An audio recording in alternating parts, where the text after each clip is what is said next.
like that and how to get closer to God, don't trip. But what I really want to get you guys to understand and know that this is a group that's encompassing everything.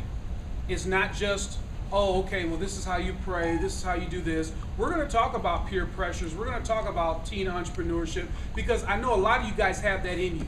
I see it. I have a nephew that folds pieces of paper. What do they call those things? Poppers? No. They pop the paper? No.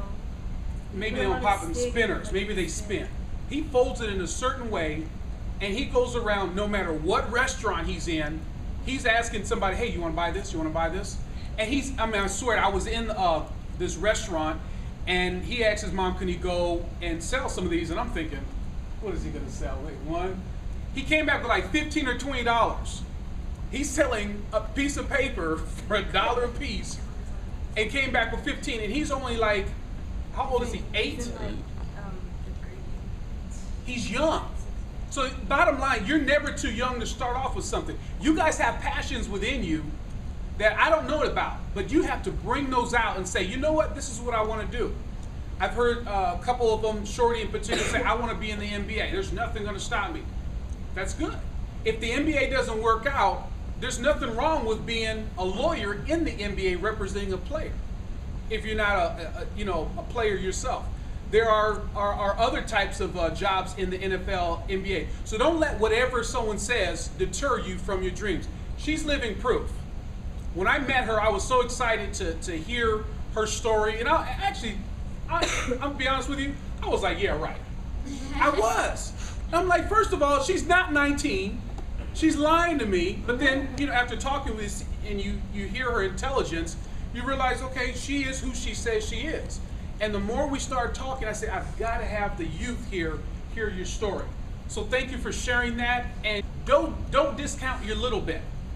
It reminds me of a story in the Bible. There was a lady whose husband had died, right?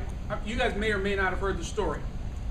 And her husband died, and she had bill collectors. He came and said, look, we're here to confiscate your son, your boy. And so this lady went to her pastor, the man of God, and said, look, my husband left me with all these bills, and now they're coming after my firstborn, my only son. And the pastor, or the minister, whatever you want to call him, he told her to go take an inventory of what you have. What do you mean? What do you mean, what do I have? And so she went back and borrowed some pots from some people, some of her neighbors. He said, just go borrow some pots. She borrowed pots, as many pots as you can buy. Just imagine borrowing pots enough to fill up this floor right here, the stage. And so he came over and blessed the little bit of oil that she had in Cruz, which is like oil, you guys know cooking oil. And back then, cooking oil was like one of the main things that you needed to have, right? So as he began to bless that and pour, miraculously, it began to fill up all the jars. And it only ran out when they ran out of jars. What are you saying? Don't discount the little bit that you had. She had something, she had someone pray over it, and it multiplied. Here's a young lady who has a skill set, who I'm going to help, I personally want to help her multiply her gift to the world. So we have technology that can help us do that. There's Skype, there are webinars, there are online stuff that we don't have to bring them here to America. We can do this via internet. And like she said, there's people making $1 million teaching English. Now, maybe in their Japanese yuan or the yen, but that still equates to a lot of money here in the US, okay? You guys get what I'm saying? So I know you guys have ideas. I know you guys have thoughts. And if this is your first time here, hopefully this won't be your last. But even if it is, let this be a lesson that you're not too young to start something.